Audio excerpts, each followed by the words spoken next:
Bon, on va pouvoir reprendre. Tout le monde est à peu près revenu. Alors, donc cette auto-école sociale, quand elle a fermé, ben, je ne me suis pas laissée abattre cette fois-ci. Et puis, ben, dès le lendemain, j'ai recréé une autre association. Parce qu'on avait réellement travaillé sur pas mal de choses et on s'était aperçu que le permis de conduire n'était pas la solution pour tout le monde. Pour différentes raisons. On a vu tout à l'heure les raisons d'apprentissage, le fait que ce soit assez compliqué. Mais aussi parce que avoir une voiture, l'entretenir, l'assurer, ça coûte quand même très cher. Et quand vous avez des gens qui sont sur des CDI 1 heure semaine, ça n'aide pas pour avoir une voiture. Donc la voiture en elle-même et le tout voiture n'étant pas non plus la solution de l'avenir, on a commencé à travailler sur ce qu'on appelle les compétences de mobilité.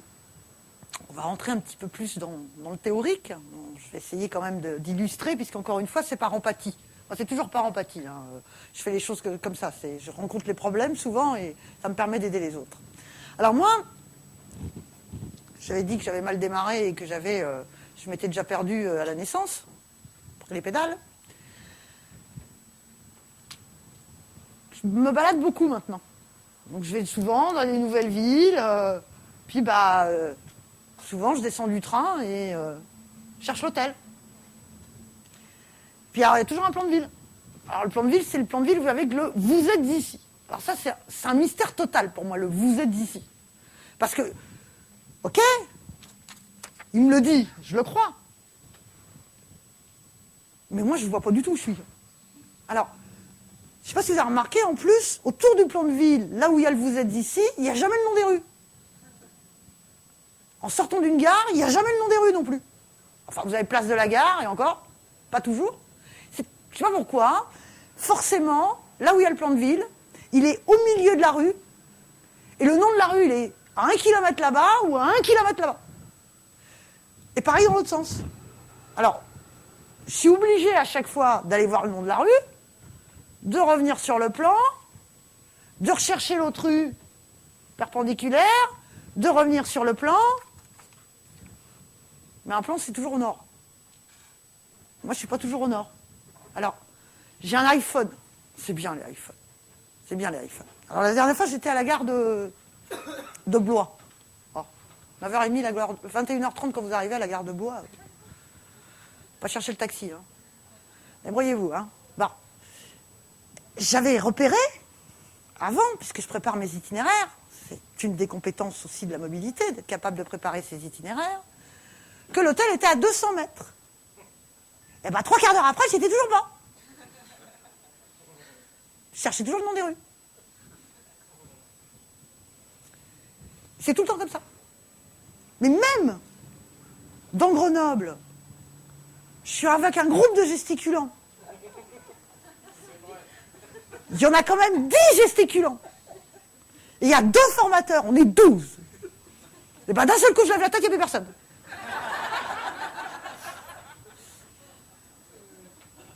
Je sais pas pourquoi. C'est tout le temps comme ça. Alors, évidemment, les gens qui se pompent tout le temps, moi j'ai envie de les aider, hein, parce que ça fait du bien quand vous avez quelqu'un qui vous aide, hein, quand même. Alors vous avez vu là en 2 secondes, pour se déplacer, faut savoir lire un tableau à double entrée, pour lire un horaire de transport.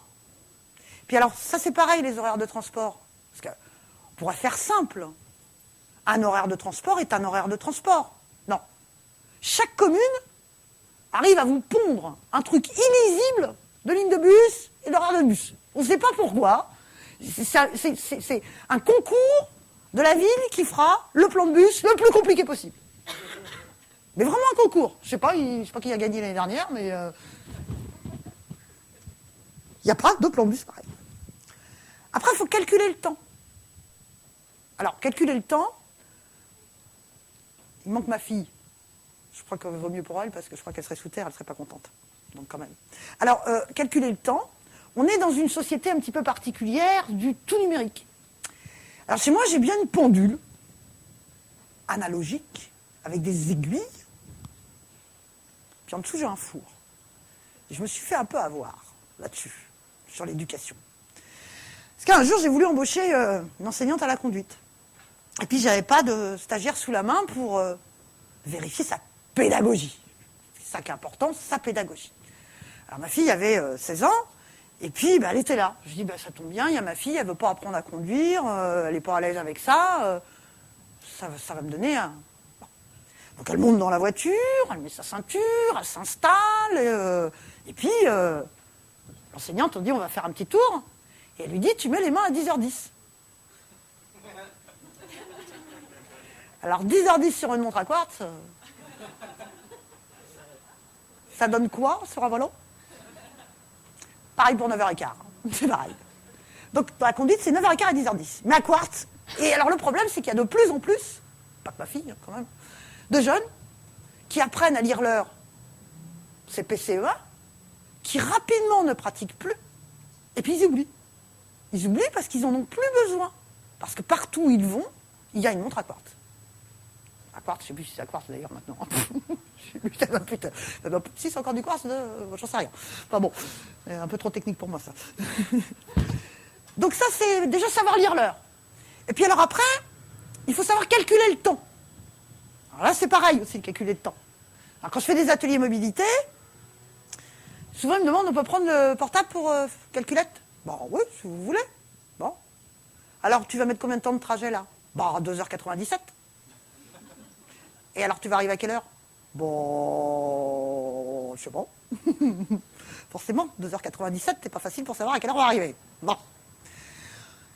Il y a aussi tout ce qui est repérage spatio-temporel. Donc ça, j'en sais quelque chose. Donc, la gauchère contrariée sait ce qu'il en est de se repérer dans l'espace. Et donc d'avoir des difficultés cognitives du gauche et du droite. Vraiment. Mais ça peut aller plus loin chez certaines personnes qui sont carrément sur le dessus, dessous, devant, derrière. Ce n'est pas des points de repère qu'ils ont de façon... alors pour d'autres, je suppose que tout le monde maîtrise le nord, le sud, l'est, l'ouest, sans problème. Comme ça qu'ils parlent. La troisième à l'ouest, la quatrième au nord-ouest, comme ça que vous parlez. Ouais. Voilà.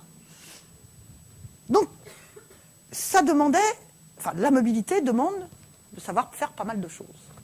Et puis, c'est aussi la culture du pictogramme. Alors, c'est vrai qu'avec l'iPhone, le pictogramme, on s'y retrouve, parce que le vous êtes ici est déjà un pictogramme. Dans le métro, ce sont des pictogrammes. Et puis, il y a pas mal de pictogrammes, même le code de la route, ce sont des pictogrammes. Donc, quand on a cette culture-là, c'est plus facile. Mais il y a des gens qui n'ont pas la culture du pictogramme et qu'il faut qu'ils apprennent chaque petit pictogramme. Alors, les compétences de mobilité, ça s'acquiert... Ça s'apprend. C'est pas inné. Quand on n'est pas mobile. On apprend à être mobile au fur et à mesure. Éric Le Breton, sociologue, le spécialiste de la mobilité, explique bien. Il explique que, au-delà de la construction de la représentation de l'espace, il y a la notion de culturel dans la mobilité et d'expérience. Si vous avez un gamin qui passe toute son enfance et son adolescence, souvent déjà son enfance, dans la cité, sans sortir. Sa représentation de l'espace, au niveau du 3D, déjà dans la taille des bâtiments, chose que l'on va retrouver au permis de conduire, par exemple. Vous voyez comment c'est fait, une cité. Il y a le bâtiment A, il y a le bâtiment B, ou le 1 bis, le 2 bis. Et quand vous leur apprenez le stationnement alterné, ils ne comprennent pas bien pourquoi d'un côté il y a les numéros pairs et de l'autre côté il y a les numéros impairs. C'est pas comme ça dans les cités. Il n'y a pas de pair et d'impair. C'est des numéros de bâtiment. Donc cette représentation géographique des rues et de l'espace de cette façon-là, ils ne l'ont pas forcément s'ils ne sortent pas de leur cité. Mais surtout, quand vous avez une famille, quand vous avez la chance d'être dans une famille, où le week-end, vous partez chez tonton, chez tata, partez en vacances avec la grand-mère, allez au sport d'hiver, avec les parents ont les moyens de vous envoyer en colonie de vacances, bref, que vous, régulièrement, vous partez. Vous vous construisez aussi une représentation, à la fois de l'espace, mais surtout, vous allez construire et réduire cette peur de l'inconnu, puisque vous avez l'habitude de partir pour arriver dans un endroit où vous n'êtes jamais allé. Ça s'acquiert, ça aussi. Or, quand vous ne pratiquez pas, chaque fois que vous allez découvrir un nouvel endroit, ça va être une source d'angoisse et de stress. Parce que vous ne vous projetez pas sur un endroit inconnu. Ça aussi, c'est quelque chose qui se construit. Voilà. on a tous imaginé, à un moment donné où on devait aller quelque part, on s'imagine tous le point d'arrivée. Même s'il n'est pas, c'est pas la réalité. Hein, combien de fois, même si on allait chez quelqu'un, on imaginait que c'était comme ça et ça ne l'était pas. Donc on a des possibilités de représenter. Ça se construit. L'imaginaire, de cette façon-là, et d'inventer des lieux qui n'existent pas, qu'on ne connaît pas, ça c'est quelque chose qui se construit aussi. Donc ça, ce sont des compétences de mobilité. Alors, quand j'ai recréé l'association, moi, il y avait deux choses qui m'avaient énormément perturbée, c'était déjà cette difficulté, c'est-à-dire que me rendre compte que avant même de passer le permis de conduire, il y avait des choses à apprendre avant d'aller dans une voiture. Et c'est pour ça qu'il y a des gens qui ont le permis de conduire et qui finalement ne conduisent jamais. Et il y en a pas mal finalement. Parce que, ou alors qui tournent à 5 km autour de chez eux. Voilà. Que là où ils vont que là où ils connaissent. Et puis, l'autre chose que j'avais repérée, c'était la prise en charge par les travailleurs sociaux de cette problématique de mobilité. De la façon, c'est-à-dire que c'est eux-mêmes qui, lorsqu'ils recevaient quelqu'un, leur renvoyaient le fait que s'ils n'avaient pas le permis de conduire, c'était pour ça qu'ils ne trouvaient pas de boulot. Alors évidemment, on avait des gens, c'est pratique, qui se cachent derrière ça. Quand on vous dit, quand le Pôle emploi ou le conseiller mission locale vous dit bah, c'est parce que tu n'as pas le permis que tu ne trouves pas de boulot, bah, t'attends qu'on te le paye. Hein. Voilà, puis t'attends. Mais pour ceux qui ont le permis de conduire, alors ceux qui ne l'ont pas, ils font par force, on va dire, ou peut-être par choix aussi. Il y en a qui le font par choix de ne pas avoir le permis de conduire. Mais pour ceux... Oui. On en reparlera de la mobilité culturelle. Alors pour ceux qui ont le permis de conduire, on sait très bien que c'est pas parce qu'on a le permis une voiture qu'on va forcément se déplacer en permis en voiture. Aujourd'hui, on est dans une société du multimodal. C'est-à-dire que moi, quand je me déplace, je prends ma voiture pour aller jusqu'à la gare. À la gare, je prends le train. J'arrive à Paris, je prends le métro. Après, je vais marcher. Et donc, on ne fait plus nos transports en tout voiture, forcément. Alors, il y a des gens qui ont la chance d'habiter en campagne, où il n'y a pas de difficulté de stationnement, où il n'y a pas de circulation, c'est faisable. Mais la plupart du temps, c'est pas parce qu'on a un véhicule qu'on ne part pas en vacances en train, qu'on ne va pas voir des gens en train, on adapte son mode de transport à son déplacement. Normalement. Ce n'est pas toujours le cas de tout le monde.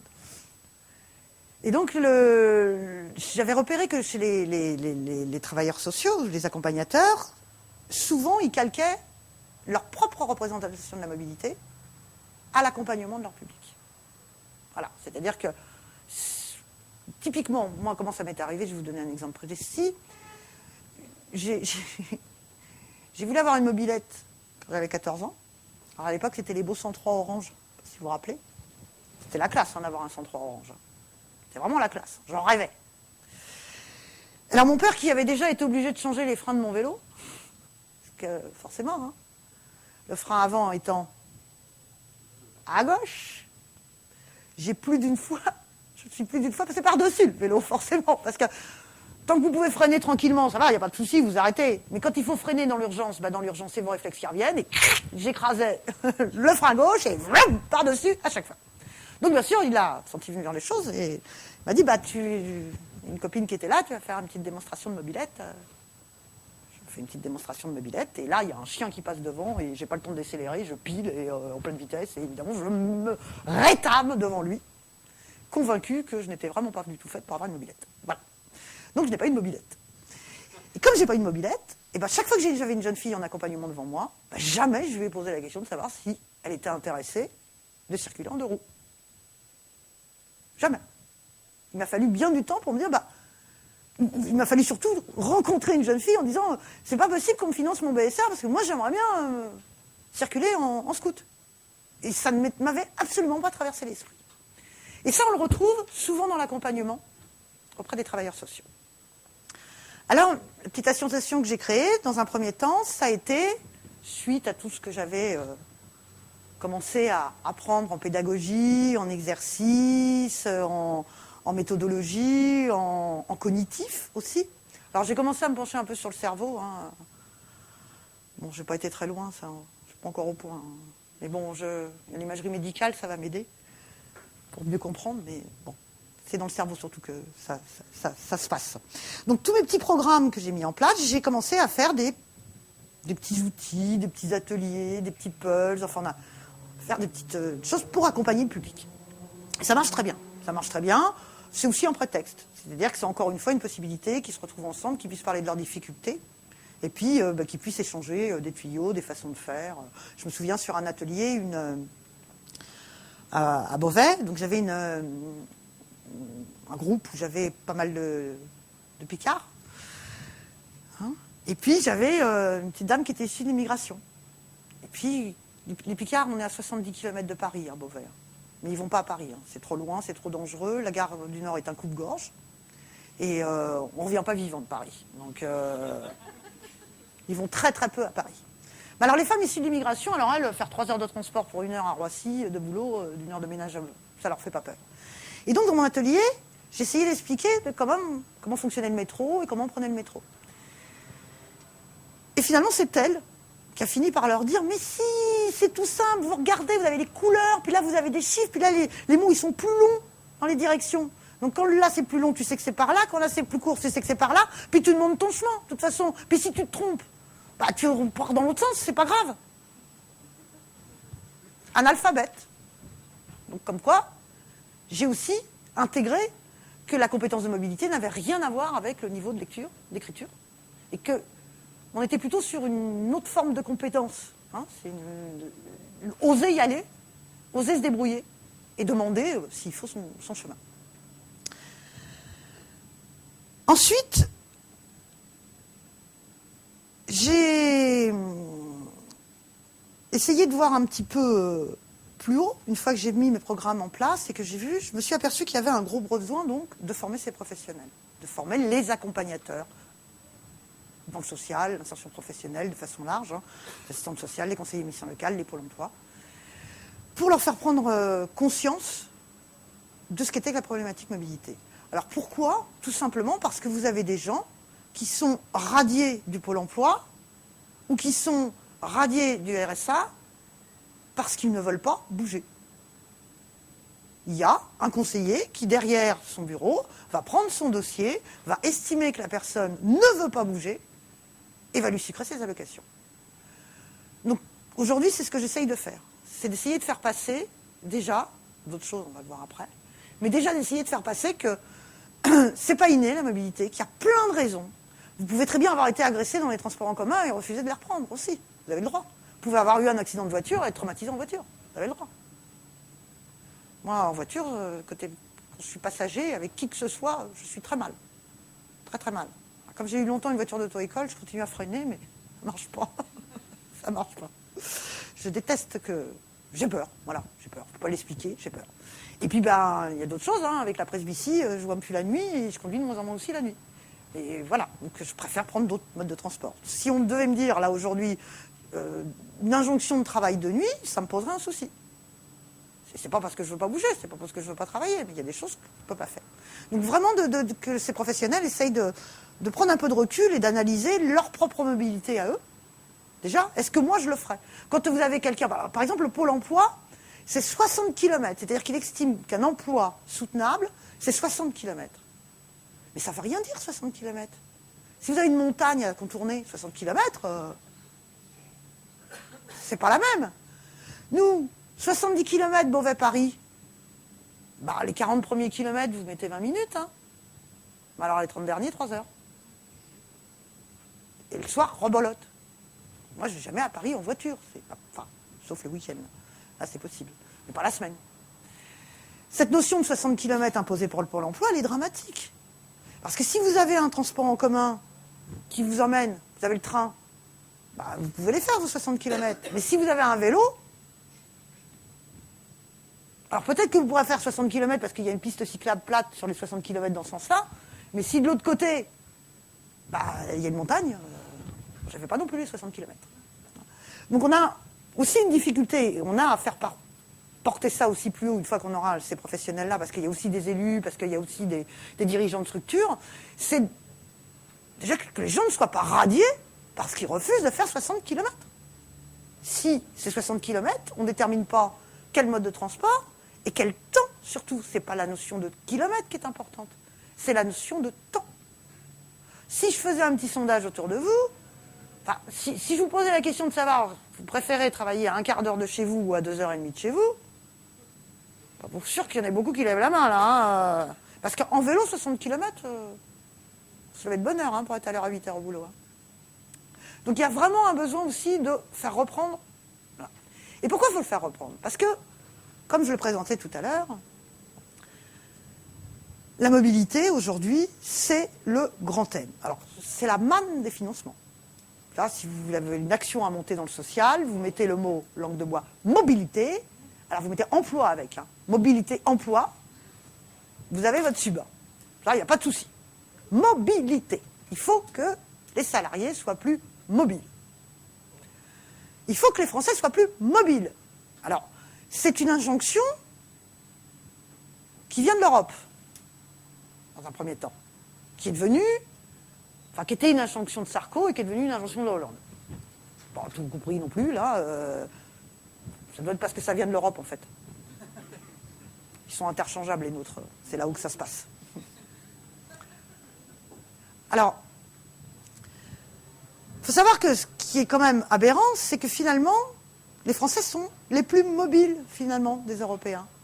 Puisque 40% des Français changent de poste dans l'année. Ce qui est énorme par rapport à l'Allemagne, par rapport à d'autres pays. Donc les Français sont déjà très mobiles. Mais c'est pas ça, le problème de la mobilité en France. C'est pas que les gens ne bougent pas. On l'a vu. Ils arrivent à trouver les stratégies qui leur conviennent. C'est ça, l'intérêt de bouger, c'est de trouver les stratégies qui leur conviennent. Le problème, c'est qu'on est dans une organisation de société qui a énormément évolué. Elle a évolué géographiquement. C'est-à-dire que les pôles emploi sont de plus en plus éloignés des villes. Ou alors complètement concentrés sur les villes. On parlerait de rurbain, périrurbain. Et donc, en fait, vous avez d'un côté une concentration d'emplois avec des logements qui sont de moins en moins accessibles au bas salaire. C'est-à-dire que les villes typiquement, les villes telles qu'elles sont, hein, Beauvais en premier, hein, moi quand j'ai commencé à travailler en 97 à Beauvais, j'allais rencontrer des gens qui étaient sur des minima sociaux en centre-ville. Il n'y en a plus. Tout ce qui a été réhabilité en logement privé. C'est que de l'investissement privé. Donc il n'y a pas de possibilité au montant des loyers. Et puis à côté de ça, vous avez aussi les entreprises qui se regroupent sur des zones alors artisanales, commerciales, industrielles, elles ont tout un tas de noms en fonction d'eux, complètement inaccessibles, sans aucun moyen de transport. Mais aucun. Même les zones commerciales, si elles ont des transports pour que les clients puissent venir, il n'y a pas de transport pour que les salariés puissent venir aux horaires qui conviennent. Donc, par contre, si les Français sont les plus mobiles, ce qui est une réalité, c'est qu'ils ont rallongé la distance domicile-travail de façon assez importante. Et ça va aller qu'en s'accélérant. Ce qui est d'autant plus difficile si vous n'avez pas le permis, si vous n'avez pas les moyens, parce que le train, ça coûte cher aussi, donc il y a cet aspect de moyens financiers. L'aspect financier, il est important aussi, parce que finalement, si j'avais les moyens, enfin si mon association était beaucoup mieux subventionnée, je ne m'emmerderais pas à chercher l'hôtel à 200 mètres. Hein. Enfin, quoi que je vous l'ai dit, à Blois, il n'y a pas de taxi. Mais si vous avez les moyens, vous prenez un taxi, il n'y a personne qui voit que vous êtes incapable de vous repérer. Hein. Juste donner l'adresse, personne n'a rien vu. Hein. C'est clair. Si vous avez un jet privé, c'est pareil, hein. C'est pas vous qui le conduisez, donc on vous amène à bonne destination. Hein. Mais dans l'aspect financier, ça va mettre en cause surtout tout ce qui va être précarité énergétique. La précarité énergétique, on la connaît pour le logement, bien sûr, mais elle se pose, et on l'a eu avec les pics d'essence il n'y a pas très longtemps, elle se pose aussi pour les gens qui ont pour tous les salariés. C'est-à-dire que le budget essence devient de plus en plus important. Et la distance devient de plus en plus importante. Et donc, bizarrement, dans le financier, plus vous avez, et je l'ai bien vu, moi, puisque esthéticienne, j'avais avec mes pattes, hein, et puis je me rendais au magasin comme je me rendais au magasin. Aujourd'hui, je suis directrice d'une association, j'ai un véhicule de fonction. Plus vous montez dans la hiérarchie professionnelle, et plus on vous facilite votre mobilité, bizarrement. C'est-à-dire que la petite dame qui fait les soins à domicile avec 1 heure le matin là, 1 heure là-bas, 1 heure ci, 1 heure ça, c'est à elle de financer son transport. Mais plus vous montez les cadres, plus vous avez une secrétaire qui va vous organiser tous vos voyages, qui va prendre vos billets, qui ne va pas se poser de questions. Tout est réservé, l'hôtel, vous arrivez, taxi vous attend, pas de problème. Vous avez un véhicule de fonction. Et le paradoxe, qui est le paradoxe de tout, c'est que ce sont les mêmes qui laissent leur voiture au garage et qui prennent le vélo. Dans les villes. Parce que c'est bien de circuler plutôt à vélo. Voilà. Alors on a cet écart qui se creuse de gens qui sont obligés d'aller travailler en vélo mais qui ne peuvent plus travailler à vélo, qui en demandent de faire 25 bornes, et puis une population qui se met à faire du vélo pour l'environnement. Bon, comme ça, c'est pas les mêmes. C'est pas les mêmes. Dans le fait qu'on facilite la mobilité, il faut quand même savoir que nos ministres, alors quand je dis nos ministres, je mets nos ministres avec plein d'S, parce que même ceux qui ont été ministres d'une journée, on savait déjà qu'ils gardaient la retraite à vie, hein, on le savait déjà. Mais, pire que ça, ils gardent à vie l'avantage en nature, voiture et chauffeur. À vie. Donc plus vous montez, plus on vous félicite, eux, ils n'ont même plus le boulot, mais ils ont encore l'avantage en nature, voiture de fonction et chauffeur. Ça, c'est le grand écart qui est en train de se passer actuellement et qui va toucher de plus en plus de gens, parce que on était sur des minima sociaux, mais sur des SMIC, ça monte, et puis sur des gens qui arrivent à des revenus de 3 000 € par mois en couple, qui commencent réellement à avoir des problèmes de déplacement. Alors, c'est peut-être l'espoir du covoiturage, n'est-ce pas? C'est peut-être l'espoir de plein de choses. Et tant mieux si tout le monde peut se mettre au vélo, mais à condition que tout le monde habite à côté de son boulot. Et là, ça sera beaucoup plus facile. Ou des infrastructures, ou des modes de garde, parce que aussi, c'est ça qui recomplique. Plus on éloigne les lieux d'emploi, et plus on retrouve ce que moi j'ai vécu à la campagne, c'est-à-dire que vous n'avez plus tous les services autour, et tout devient plus compliqué. Alors pourquoi l'Europe veut absolument qu'on soit mobile? Alors, j'essaie de vous la refaire, hein, parce que j'ai un peu de mal dans mon cognitif. C'est pour mieux licencier, pour mieux embaucher.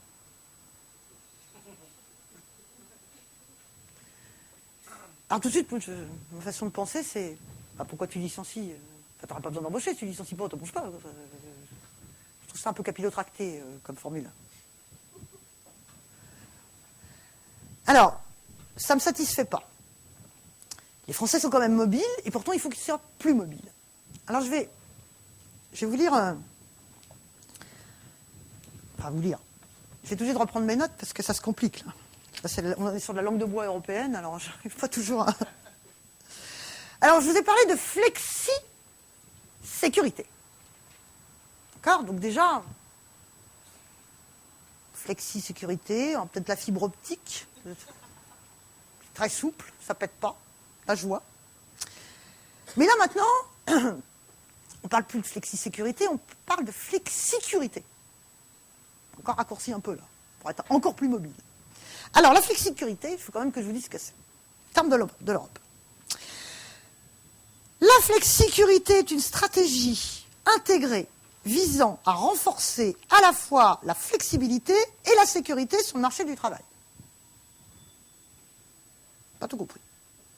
Elle cherche à concilier les besoins des employeurs en matière de flexibilité de la main-d'œuvre avec ceux des travailleurs en matière de sécurité. Jusqu'à là, tout va bien. On a bien compris que la flexi, c'était pour les patrons, et que la sécu, c'était pour les salariés. Et alors là, la phrase, elle est bonne, celle-là. Ces derniers souhaitant avoir l'assurance de ne pas connaître de trop longues périodes de chômage. On parle même plus de boulot, là. On parle même plus de boulot. C'est juste que les travailleurs, ils ne veulent pas connaître de trop longues périodes de chômage. C'est ça. C'est écrit. Hein. Alors, il faut quand même que je vous dise parce que ça vient de très haut, hein. C'est la Commission européenne, Affaires sociales et inclusion, flexicurité, rapport 2008. Et alors là, ça fait mal. L'UE a défini avec les gouvernements nationaux, les partenaires sociaux et les milieux universitaires. On sait d'où ça vient. Alors, flexicurité. Plein de sujets d'actualité. Quand j'ai commencé à préparer cette conférence, gesticulée, que je ne devais pas gesticuler moi-même, parce que c'était un projet auprès de mon public, c'est-à-dire que moi, au départ, je voulais juste monter des petites scènes pour que mon public parle de ses difficultés de mobilité. C'était ça. Puis je n'ai pas compris dans quoi je me suis fait embarquer. Encore une fois, je me suis paumé. Il y avait une date qui était programmée à Rennes, et puis une autre à Paris, et je me suis retrouvée sur la scène. Voilà. Mais bon, je me perds tout le temps, hein. Mais au départ, ce n'était pas tout à fait ça. Mais quand j'ai commencé, alors, il y avait dans les tiroirs, ils étaient en négociation depuis un moment, ça s'appelait l'accord national interprofessionnel, l'ANI. Je ne sais pas si ça vous dit quelque chose. Ça a été un petit peu étouffé ces derniers temps pour un autre gros changement de société, qui pourtant va moins changer la vie des gens, pour tout le monde en tout cas, que ce qui est en train de se passer. Alors, l'ANI, l'objectif, c'était de faire comme était fait en 2000 au Danemark, c'est-à-dire que les salariés acceptent d'être licenciés plus facilement, parce qu'on est bien là, licenciés plus facilement, on l'expliquera tout à l'heure pourquoi, en échange de périodes de chômage mieux rémunérées, avec des formations pour aller ce qu'on appelle vers la sécurisation des parcours. Alors déjà, sécurisation des parcours, c'est pas très facile non plus à comprendre. Mais bon, ça a fonctionné là-bas. Ils ont bien baissé le taux de chômage. Jusqu'en 2010. En 2010, il y a une crise qui est passée par là. Et puis, ils n'ont plus du tout été mieux rémunérés. C'est-à-dire qu'ils étaient rémunérés 4 ans, ils sont repassés à 2 ans, comme en France. Donc, ils ont accepté d'être licenciés plus facilement. Mais ils sont rémunérés comme avant. Rigolez pas. Vous allez voir ce qui va vous arriver. Ne rigolez pas. Alors en France, on a un truc que l'Europe ne peut pas supporter. On a un CDI. Un contrat à durée indéterminée. Ça, c'est scandaleux pour les patrons. Un contrat à durée indéterminée. En Europe, il n'y a pas tellement longtemps, il y a eu jurisprudence. Il y a une jeune femme qu'on était, je crois, à 300 CDD, qui est montée à la Cour européenne. Elle a été déboutée en disant que le CDI n'était pas la référence. Au moins, c'est clair. Pas la peine de monter à l'Europe, c'est clair. D'ailleurs, de toute façon, on va le voir, l'accord national interprofessionnel, qui a été signé glorieusement par trois syndicats minoritaires, est passé à l'Assemblée et passera au Sénat le 14 mai. Alors, qu'est-ce qu'il dit, cet accord national interprofessionnel ? Qu'est-ce qu'ils ont donc bien trouvé pour mieux nous licencier ? Parce que c'était bien sale, les choses. Hein ? Alors, je ne sais pas si je commence par ce qu'on a gagné. Bon, on va commencer par ce qu'on a perdu. Ouais. Ouais, bah oui, de toute façon, ça ira très vite. Hein. Ne vous inquiétez pas, ça va aller très vite. Hein. Alors, la première chose moi, qui m'assure, c'est que les premières qui vont être touchées, ce sont les femmes. Le premier critère, c'est quand vous aviez... Alors, quand il y avait un plan de licenciement, il y avait des critères pour être licencié. C'est-à-dire qu'il y avait des critères de protection qui étaient en fonction de l'âge, du sexe, si vous aviez des personnes à charge, il y avait plein de choses qui rentraient en ligne de compte dans le critère de licenciement pour savoir lesquels allaient partir en premier. C'est fini. C'est terminé. Dans l'ANI, c'est la compétence qui prime. Et la compétence de quoi ? La compétence qui sera la plus rentable pour l'entreprise. C'est clairement dit. C'est-à-dire qu'à partir de maintenant, quand il y aura des licenciements, il n'y a plus de critères de priorité. C'est fini. C'est terminé.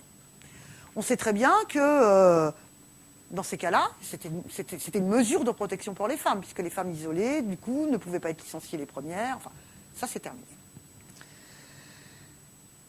Plus grave encore, quand vous aviez un contrat de travail, jusqu'à maintenant, enfin jusqu'à aujourd'hui, dans votre contrat de travail, les critères obligatoires étaient bien le lieu et la fonction. Ça, c'était les choses. Un contrat de travail n'était pas valable s'il n'y avait pas, dans un premier temps, le lieu et la fonction. Aujourd'hui, il n'y a plus de lieu, puisque avec l'ANI, tout le monde aura une mobilité nationale. Nationale. Alors, je gage à ce que certains en mettent des européennes, mais pour l'instant, c'est national. Okay. Et, au niveau de la fonction, il n'y aura plus de fonction. Parce que la mobilité, ce que l'Europe veut, ce que les entreprises veulent, c'est une mobilité interne. C'est-à-dire que s'il n'y a plus de place à votre poste là, eh ben on va vous mettre à un autre. Ça se passait déjà. Mais qu'est-ce qui se passait dans ces cas-là? Si vous refusiez, vous étiez licencié économique. Moi, c'est ce qui s'est passé.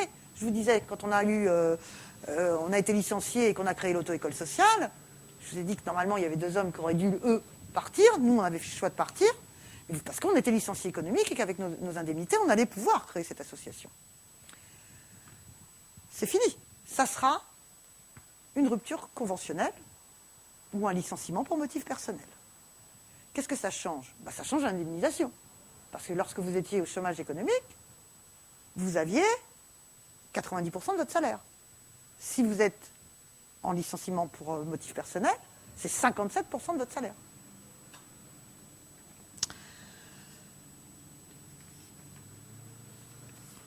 Autre chose? Non, je garde les bonnes nouvelles pour la fin. On m'a dit, hein, c'est vous qui avez voulu, hein, tant pis pour vous. Hein. Alors moi, je me dis, je pose une question, parce que quelque part, c'est déjà en place. Hein. C'est déjà en place, puisque qu'est-ce que va faire Renault? Il va fermer des sites, et il a promis de reclasser sur d'autres sites. Mais quand vous avez acheté votre maison, ou quand bien même vous avez tout le monde autour de vous, il n'a pas forcément envie de partir, les enfants ont leur école, vous avez votre vie, vous avez votre famille, tout le monde n'a pas envie d'avoir une mobilité nationale. D'accord? Alors qu'est-ce qu'ils font chez Renault là actuellement? Parce que déjà ils sont sur d'autres sites. Eh bien, ils se retrouvent à 8 ou 9 mecs dans un gîte à partager. Parce que quand le patron il vous dit d'aller ailleurs, on est toujours sur les mêmes clauses du travail. Il ne vous paye toujours pas votre transport, ni votre hébergement. Ça, c'est normal, c'est dans le contrat de travail, ça se saurait si vous payez le transport et l'hébergement. Donc, si vous allez bosser à 500 bornes de chez vous, il ne vous paye toujours pas votre transport, il ne vous paye toujours pas votre hébergement. Alors, il y a des... On verra après des solutions. Donc, les gars, ils se retrouvent dans des gîtes à 8, du lundi au vendredi, et ils retournent chez eux le week-end. C'est chouette, la vie. C'est chouette, le boulot. Parce que se taper un collègue, pas tous des bons collègues, hein, la journée, ça peut être lourdingue. Mais alors, H24, là, ça devient compliqué. Alors, la question, je me dis, mais comment ils vont faire? Parce que là, il n'y a pas des gîtes partout, ça va coûter de l'argent, comment ils vont faire? Ah, ils ont tout prévu. Ils ont tout prévu. Tout prévu. Alors, les parties signataires conviennent que, alors je ne sais pas ce qu'est UESL, Solidarité Logement, je suppose, affectera annuellement sur la période triennale 2013-2015 100 millions d'euros à la participation au financement de résidences collectives temporaires avec services proches de moyens d'accès au centre-ville. Ça vous dit, les résidences collectives temporaires? 200 millions d'euros à la participation au financement d'une offre de logements meublés en colocation située en centre-ville. On va tous redevenir étudiants en coloc, ça c'est génial! C'est Régine qui le dit bien.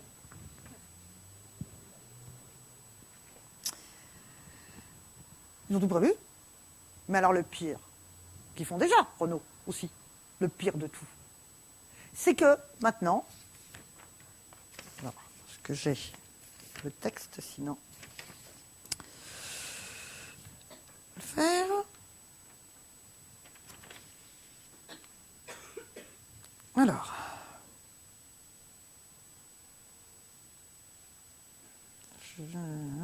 Voilà, c'est ça.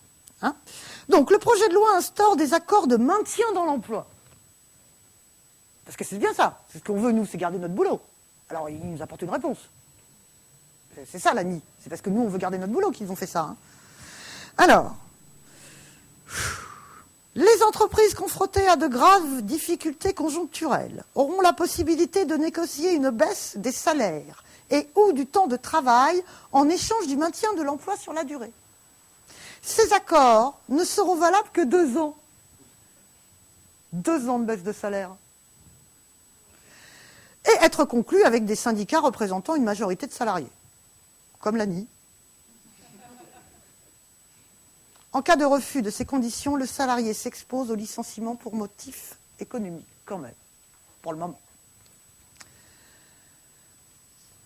2 ans, et ce qu'ils ne mettent pas là, que j'ai réussi à trouver, pour savoir de combien on pouvait vous baisser votre salaire, eh bien c'est de 40%. Alors, pourquoi les offres en colocation? Parce que comment vous faites pour vous loger? Parce qu'actuellement, ce qu'on rencontre, c'est que si vous n'avez pas de CDI, si vous n'avez pas 3 fois le montant du loyer, c'est compliqué pour vous loger quand même. Hein, que ce soit pour prendre un prêt ou pour une location. C'est ce que le secteur de l'immobilier impose. Si maintenant, il va falloir voir un propriétaire et que systématiquement le propriétaire vous abat les 40% au cas où, ça va vraiment devenir très compliqué. Mais bon, il y a des résidences collectives, il y a de la colocation, on va pouvoir s'en sortir. Vous voulez les bonnes nouvelles ou je continue dans les mauvaises? Les mauvaises, et je pense que Selma pourrait l'expliquer beaucoup mieux que moi parce que je ne suis pas très douée sur les procédures. Tout ce que je sais, c'est que le délai, qui était, je pense, de 4 mois, pour pouvoir, pour des entreprises, même plus que ça, pour des entreprises, quand il y avait des plans sociaux, pour faire appel aux administrations et contester, est ramené à 21 jours. Et 21 jours, c'est ingérable. Et si l'administration ne répond pas dans les 21 jours, c'est considéré comme accepté.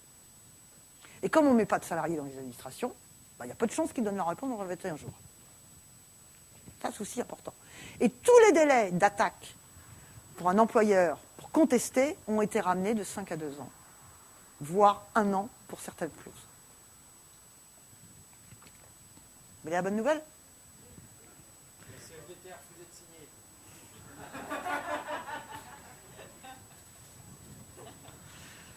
Eh oui. Ça aurait pu être une bonne nouvelle. Ça ne l'est pas. Et bien la bonne nouvelle, c'est que ce qu'on a gagné, bon, c'est pas une meilleure indemnisation, parce que c'est bizarre, ils n'en parlent plus. Dans l'ANI, il n'y a plus meilleure indemnisation, on n'en parle plus. Alors, on a gagné la portabilité des heures de diff. Droit individuel à la formation. 20 heures par an. Maximum 120 heures. Vous avez déjà fait une formation qualifiante de 120 heures?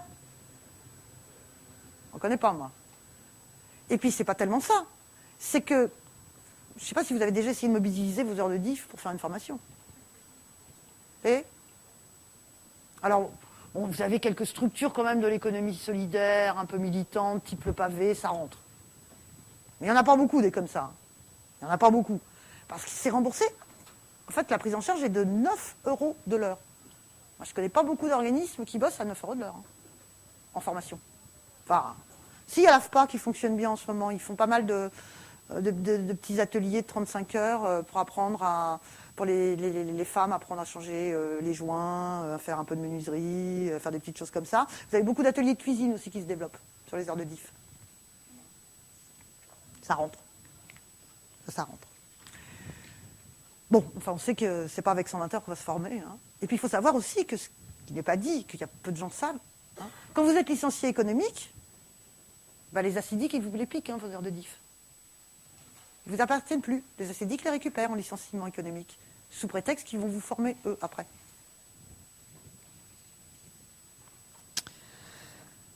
Alors, la bonne nouvelle, c'est qu'on a gagné pour 2016, c'est pas tout de suite, parce que ça, les accords, dès le 14 mai, ils vont être en place, mais en 2016, on aura le droit à la mutuelle pour tous. Ça, c'est ce qu'on a gagné. C'est super, hein? Alors, en 2003, c'était déjà 72% des salariés qui avaient une complémentaire. En 2013, je pense qu'on est à peu près à 80%. Donc ça représente déjà une part très minime, déjà. Mais surtout, j'en connais qui sautent de joie. Enfin, AXA, il doit être fou. Alors lui, je ne sais pas si c'est les salariés qui ont gagné, mais en tout cas, AXA, gling gling. Et mais c'est pas ça surtout. C'est que il y a de grandes chances que dans des accords de branche, parce que ces 20% représentent surtout, c'est pas les grosses entreprises, c'est les petites entreprises, et où il n'y a pas d'accord de branche, des métiers où il n'y a pas de convention collective, et c'est surtout ces personnes-là.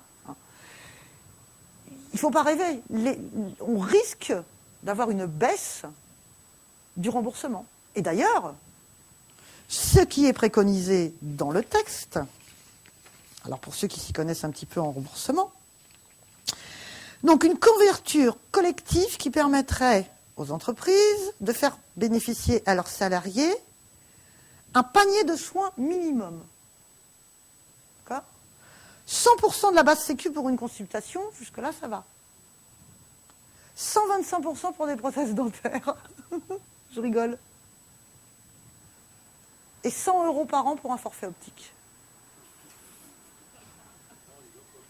On sent que ceux qui ont les lunettes rigolent plus. On a plus de gens qui ont des lunettes que des gens qui ont des problèmes de dents, apparemment. Voilà ce qu'on a gagné. Vous avez votre bonne nouvelle. Voilà. C'est le 14 mai. Je me souviens d'avoir été embarqué en 2006. Il avait fallu se battre contre le CPE, qui était voté. Le CPE, il était voté. Alors j'ai été manifester un petit peu avec les jeunes.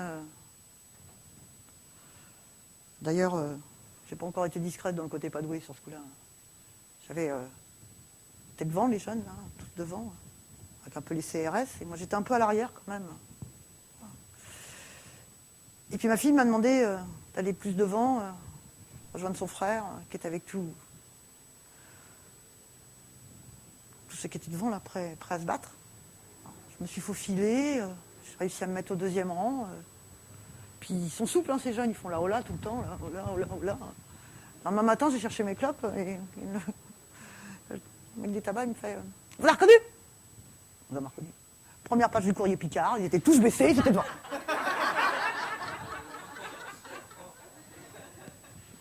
Ça n'a pas été discret. Ça n'a pas été discret. Mais pour l'année, je veux bien. Pas un problème de me mettre devant. Alors, tout à l'heure, je vous parlais pour vous donner quand même une petite note. Pour un petit peu. Voilà. Je vous disais que la mobilité, c'était une question d'éducation. Et que c'était culturel. Et qu'en fait, c'est en fonction de ce que vous aviez vécu dans votre vie. Alors là aussi, je ne suis pas trop très sûre non plus. Ça, je vous dis, j'ai 3 enfants. Alors, ils ne sont pas tous les 3 la voiture et le permis. Pourtant, je les ai éduqués pareil. Alors j'en ai un. Je ne le regarde pas, parce qu'il ne va pas être content. Il y en a un. J'ai payé la conduite accompagnée à 16 ans, il y a 10 ans. J'attends toujours qu'il passe le code. Mais, c'est le plus mobile. Rien ne l'arrête. Son moyen de transport, c'est le monocycle. Moi, c'est stable. Le deuxième. Ça fait déjà 2 fois qu'il passe le permis, ça fait 2 fois qu'il ne l'a plus. Ça aussi, c'est encore une autre méthode. Encore une autre méthode. Et puis la dernière, la fille, qui a ramé pour avoir le permis, au bout de la 3e fois quand même. Donc, on est obligé de faire une séance d'hypnose entre les deux parce qu'elle était partie jamais 203. Donc la 3e fois, elle risquait pas de l'avoir. Qui a finalement eu péniblement son permis? Eh bien, au volant de sa voiture, traverse la France entière et se promène de partout. Mais par contre, en termes de mobilité, ils sont tous partis de la maison. Alors je me retrouve toute seule, dans une maison à 4 chambres, et se pose donc ma problématique de mobilité. Qu'est-ce que je vais faire? Puisque j'ai échoué à Beauvais il y a quelques années, que je n'ai plus de raison d'y être, que mon travail n'est plus à Beauvais, puisque maintenant je travaille en France entière, je suis très mobile, eh bien moi j'aimerais bien aller vivre à la mer. Voilà ce que je voudrais faire. Si tant est que, culturellement, comme dirait mon fils, j'arrive à couper le cordon.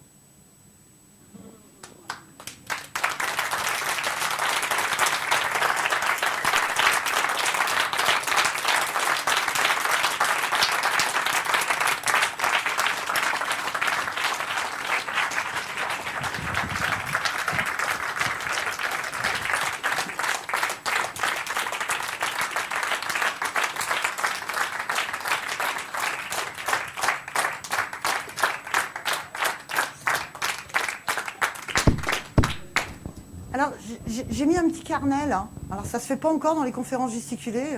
Moi, ça me ferait plaisir. Si vous avez un petit mot, alors, pas la peine de mettre t'es belle, hein.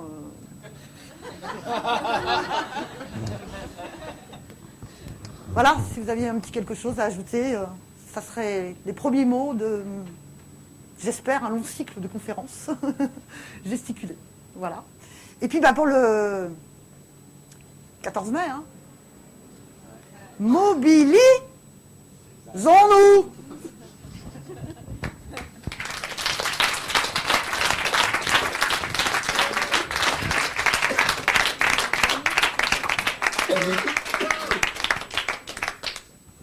Quelqu'un va faire une remarque?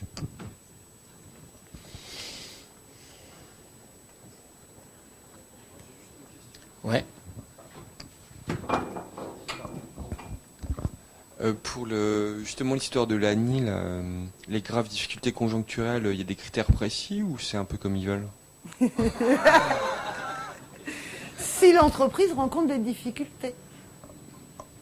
Point. C'est-à-dire que à aucun moment dans l'ANI, on ne parle de bourse, de rémunération des actionnaires. On dit simplement si l'entreprise rencontre des difficultés. Point. Donc c'est pas défini en fait. Ok.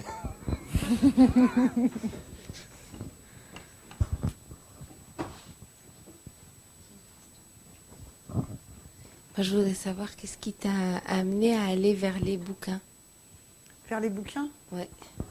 T'as dit à un moment j'ai commencé à lire. C'est un endroit où je me réfugiais en fait. Le livre était un endroit intime où je me réfugiais. Ça me faisait rêver, ça me transportait. C'est pour ça que j'ai commencé par les histoires d'amour. Voilà. Et après, pourquoi j'ai changé mes lectures peut-être? Ça a été quand j'ai repassé mon bac en fait. J'ai découvert que j'aimais apprendre. J'y ai pris beaucoup de plaisir. C'est-à-dire, il y avait 4 matières. Il y avait français, anglais, histoire et géographie. Et histoire et géographie, 2 matières que je détestais. Mais vraiment, je suis partie de 3e, de seconde, je détestais l'histoire et la géographie. Et là, j'y ai pris un plaisir fou. Et j'ai découvert que j'adorais la géopolitique, notamment. Et puis, parce que l'histoire, voilà, tu ne comprends pas le monde dans lequel tu vis aujourd'hui si tu n'as pas fait un minimum de 45 à nos jours, et encore un minimum. Enfin bon, voilà. Donc c'est ça qui m'a donné envie de lire. Et puis après, c'est l'appétence. Quand tu commences, tu sais, c'est un peu quand tu mets le doigt dans l'engrenage, tu es aspiré. Puis après, il y a eu autre chose aussi qui a fait, hein, c'est que j'ai un fils qui est en études de sociologie, donc il y a eu des échanges aussi qui m'ont aussi donné envie de continuer. Voilà. Bonsoir, moi j'ai une question et une suggestion, en fait, par rapport au beau cadeau que vous nous, et enfin à moi en particulier, que vous m'avez fait ce soir, pour aller au-delà même de l'ANI et de la mobilité, et par rapport au cordon ombilical que vous n'arrivez pas à couper, comme dit votre fils. Je vois que vous tenez à la main un petit camion qui m'a l'air vraiment, auquel vous êtes semblé très attaché. Est-ce que dans vos projets de vie par rapport à la mobilité, à votre travail, puisque vous sillonnez la vie entière, est-ce que vous avez imaginé de vous déplacer en roulotte? D'aménager un camping-car, par exemple, parce que votre mobilité sera totale. Alors j'ai un souci avec le camping-car. Bon. C'est que quand je les vois parqués sur des aires bétonnées les uns à côté des autres, je trouve pas ça très exotique. Ça, c'est la première des choses. Non, j'ai pas envisagé d'être mobile à ce point-là. Par contre, dans le paradoxe, dans la perversité de la mobilité, je vise à côté d'une gare ou d'un aéroport. Et j'ai du mal, même en me projetant ailleurs, de ne pas avoir le nombre de pièces suffisant pour accueillir les longues périodes de chômage de mes enfants.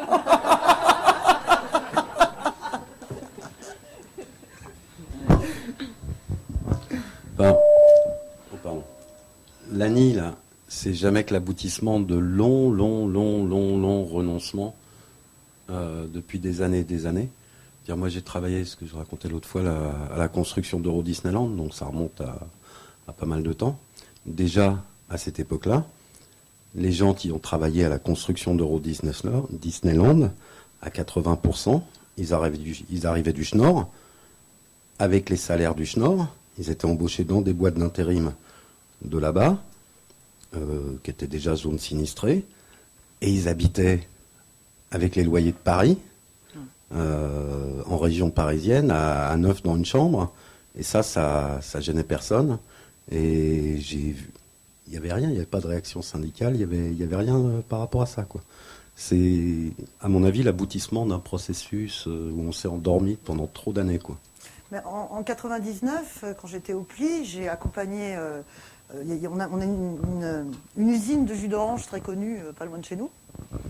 Et en fait, leur politique, ils font comme ça. Le matin, ils font le point sur les absents, les présents, ils appellent la boîte d'intérim et il leur faut le nombre de personnes. Et c'est celui qui répond, donc quel forfait aussi, parce qu'il y a une question financière quand vous êtes dans la précarité comme ça. Donc non seulement vous avez le téléphone, mais vous avez encore du forfait, et puis on peut vous joindre. Et ben moi j'en avais un qui dormait dans la voiture, parce que c'est le premier qui arrive, qui prend le poste, qui dormait dans la voiture devant l'usine. Comme ça, quand la boîte d'intérim m'appelait, ben, il était là, tout de suite. C'est pas nouveau, je sais, mais sauf que là c'est officialisé. Enfin c'est dans le code du travail, parce que ça va modifier le code du travail, forcément.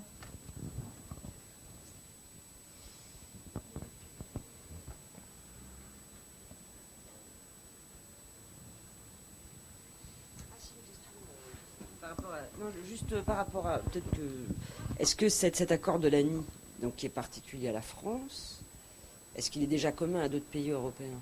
Ah bah c'est pour rejoindre Voilà, donc c'est l'Allemagne, vraiment pour s'aligner sur le Royaume-Uni. Enfin voilà, Ouais, c'est parce que d'accord, c'est vraiment pour s'aligner le avec CDI, les une autres. spécificité française. C'est ça qu'on va nous casser.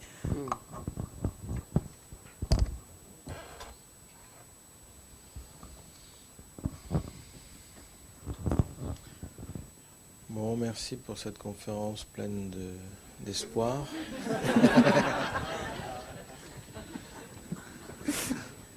Il va falloir qu'on fasse une conférence sur le PS un jour quand même.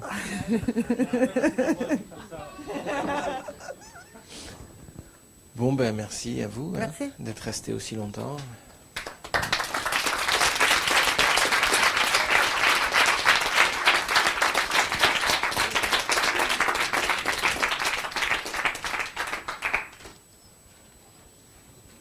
Donc ça va, ça s'est bien passé Ça finalement. va beaucoup mieux. Voilà, demain les deux dernières, donc la magie du travail social. Comment est-ce que... Enfin voilà, c'est une histoire de magicien, vous verrez. Et puis les jardins partagés, pour ceux qui connaissent ça. Normalement, quand vous sortez de là, vous auriez envie de faire un jardin partagé, rue Réaumur ou un Demain, truc c'est comme le jardin ça. partagé. Vous avez déjà un? Donc n'hésitez pas à mettre un petit mot, ou des suggestions surtout, et puis peut-être des notes d'espoir. Ça manque à Franck. Il y a quelque chose d'identitaire, à la fois dans ce travail qu'on vient faire, mais aussi dans le texte de Laurence Biberfeld par rapport au déroulement des 3 jours, puisqu'il y a 3 journées. Les 3 jours, ça met en scène des personnages, des gens d'ici. Et c'est les gens d'ici qui jouent un texte d'ici sur un territoire géographique qui va des Moutiers à Saint-Georges. Alors justement, ligne de partage, comment vous voyez ce projet? Est-ce que c'est un truc fou qu'est-ce que vous pensez de ce projet ligne de partage en tant qu'habitant? Nous, on a quand même un passé. Il y a 15-16 ans qu'on est ici. Nous, on a commencé, on a travaillé à un moment avec Alain Foriot, président de Paysage, qui a disparu. Et on a travaillé sur la fête du chemin pendant 6-7 années. On avait déjà travaillé d'ailleurs sous la direction de Claude et Sylvie, une année.